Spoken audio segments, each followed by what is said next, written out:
This is Umar for BoxNation. What a huge occasion we're going to have in a couple of months here. June 7th, Frank, at Portman Road here at the launch press conference for Fabio Wardley and Jarrell Miller. Listen, you signed Fabio. You said you were going to deliver for him, and my goodness, this is going above and beyond. Yeah, we had quite a conversation about this. It's got to be a good 6 months, 9 months ago, and it's happening now. So I'm delighted. It's his hometown, his home city, and we're going to have a great turnout here for a good fight. Did you think you'd get this stadium fight with Fabio this quickly into the journey with him? No, I didn't. I thought we may be a bit longer, but it's worked out that way because of these superb performances that he's had. 2 fights he had against Frazier were really good fights, and certainly the last one was an emphatic win. And he's now in with somebody who's only got 1 loss, I think, on his record. He's a tough guy, comes to fight, and the old adage, styles make fights. You know this is going to be a really, really good fight between the two of them. Big step up for him.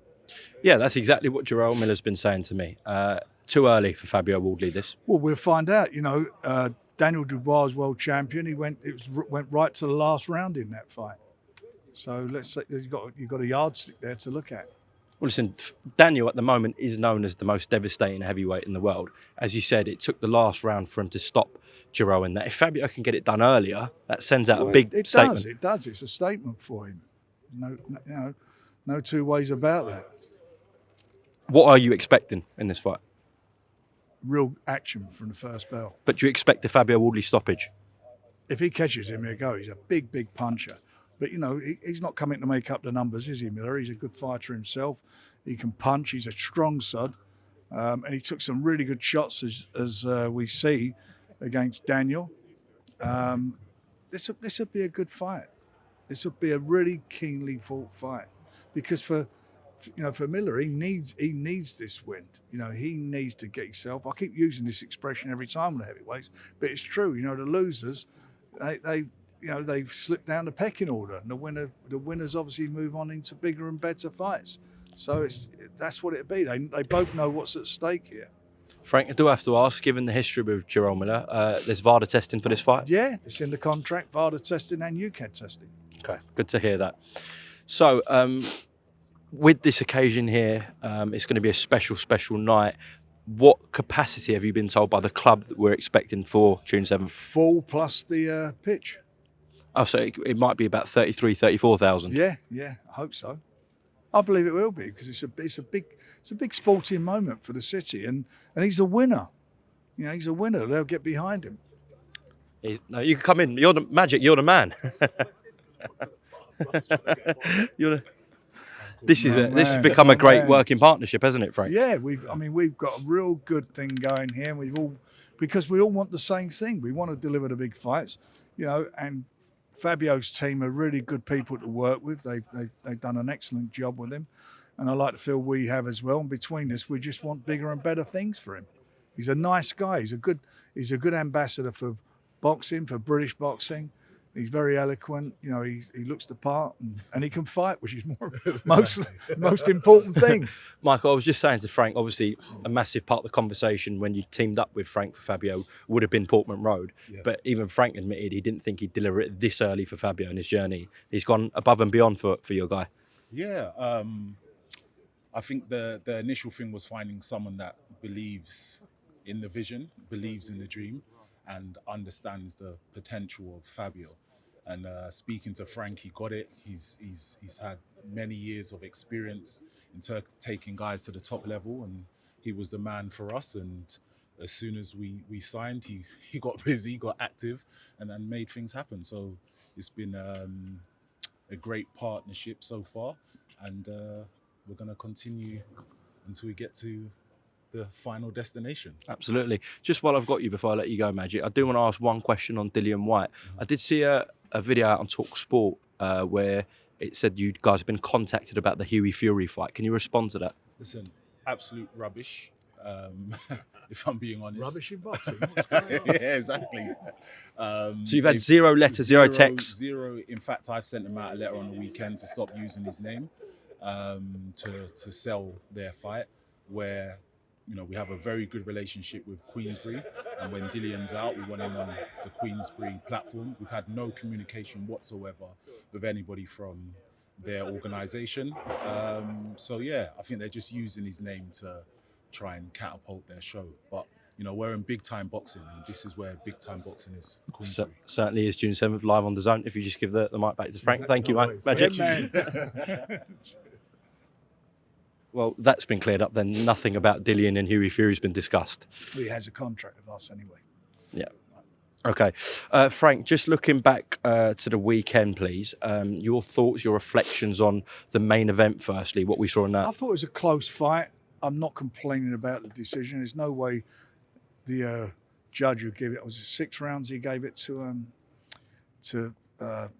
Hergovich. I don't agree with that. It was a close fight. And as I say, I'm not complaining about the decision. It was exciting and it was a good fight. You know, now for thinking back on it for Joe, he's got a lot of decisions to make. You know, he's obviously going to sit down with his family, with his management, his trainer and so forth, and he's going to have to look and see, you know, where he wants to go, what he wants to do. You know, he's 39 years of age, he's no chicken. He performed really well. He showed what he always does, which is his courage. He boxed much better than he did. He was getting caught at times, but those punches he was taking, he rode a lot of them. If you look at him, when he steps to his right, he managed to take a lot of the momentum away from the punches.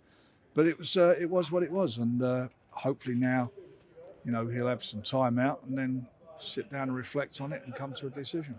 Frank, I did speak to him in the change room afterwards. I don't know if you saw the clip, and I did say, look, you've had an amazing amateur career, one of the best this country's ever seen. Had a very good professional career as well, beating Daniel Dubois and Joseph Parker. You are 39 years old. You've made some good money. It's going to be very hard to get to the top ladder again, considering the 4 losses he's had in the last 5 fights. Is it now not time, a good time to go out? And he said, well, I'm getting paid. It's my job. Yeah.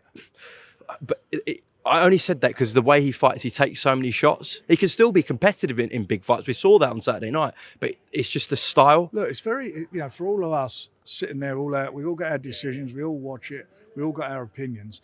At the end of the day, he's the guy who's just come out of a fight and his adrenaline's running and everything's going, you know, is going on in his mind.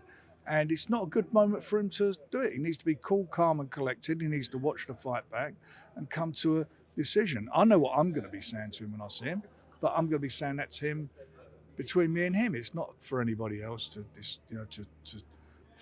decide or say. And also, the Boxing Board of Control will have a view on it.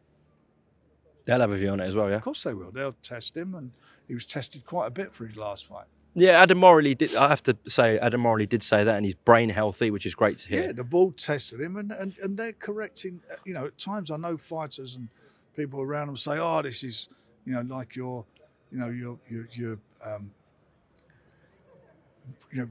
really giving them a hard time. You know, you're making it very difficult for them, but you're not. It's about health and safety, and he came through it, all the tests, and that's it, and that's how it is. But when they get to a certain age, they need to be tested, boxers. The thing is, it's just because of the style, and you don't want to see Joe Joyce in 10, 15 years, like some of the former heavyweights. No, you don't want to see that. And also what you don't want to see happening is, I'm not saying with Joe, in Joe's case, but you don't want to see another Danny Williams situation where he's licensed and he goes somewhere else and fights on. You know, that again, it can be and is sometimes a problem. So it's got to be a real sensible decision from everybody in a cool and calm and collected way, and privately. Okay. And just to close off, the even bigger talking point was Adeleye-TKV. So the board have come out and said that on Wednesday they're going to look at this. Yeah. Do you expect it to be overruled to a no contest, Frank? I think the referee's got a problem. You know, I'm with David. You know, David did what he had to do, but I don't think the referee from early on in the fight got control of. There was a lot of mauling where I think he could have handled it a bit better. But that particular moment, you know, he did say break Twice, and he tapped his hand away. I mean, I've watched it back, but that's not David Adeley's fault. All David did was let his shots go. The referee at the end of the day, you know, it was Anyway, they'll have their hearing, and I'm quite sure I know what they'll be doing. Yeah, look, I spoke to David, and I don't blame him one bit, because he's called break once, then he's called break again. He's not got in the middle. He's not split them up. If David, I don't know if David heard it or not, but if he didn't, what are you supposed to do? First of all, in boxing, you've got it's very simple in boxing. Some say stop boxing, some say break. There should be one word or one phrase, and that's what it should be for all the referees. And sometimes people don't, the fighters may not hear it, whatever it may be, but the referee in that case, on Saturday got it wrong. He got it wrong from early on in the fight, as he got the scoring wrong, in my opinion, giving 6 rounds to Hughie. He was never a winner by 6 rounds.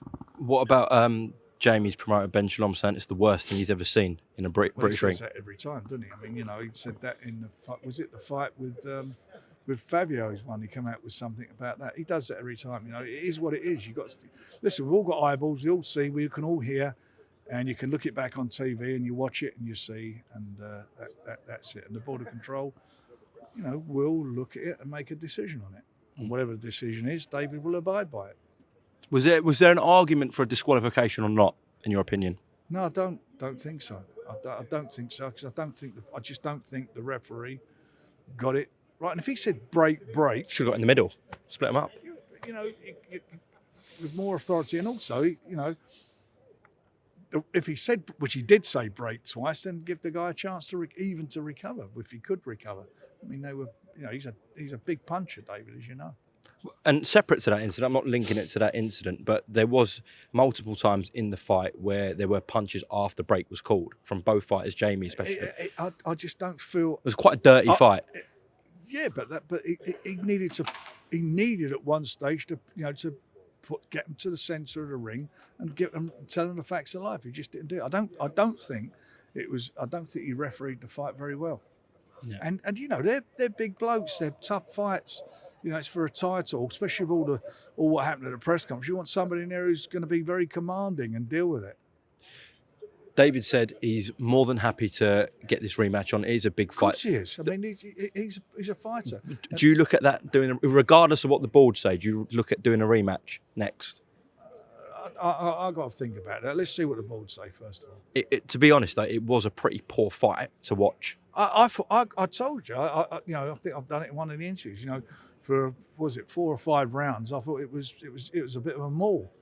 It didn't work out. But I believe some of that was because I don't think it was officiated in the best way.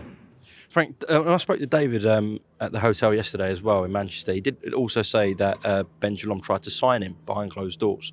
Did you have any knowledge? He tried to what? Sign him behind closed doors. Did you have any knowledge? Of course he would, because I didn't have any knowledge, but nothing surprises me with good old Benji. Okay. Is there anything you'd like to close off with? Maybe a message to Ipswich, or if there's any Ipswich fans watching this, support the local hero. He's an absolute ambassador for the sport of boxing. He's been brilliant for boxing. He's an exciting fighter, and he's in with a guy who comes to fight. It's going to be a war. Their styles make fights. All those adages. You're going to get a real quality heavyweight war here at Portman Road. Absolutely. Come and support your local hero. And if you can't, it'll be live on DAZN. And if you can't, it'll be on live on DAZN. And if you subscribe now, it's 30% off. Thank you, Frank. Queensbury, exclusively on DAZN.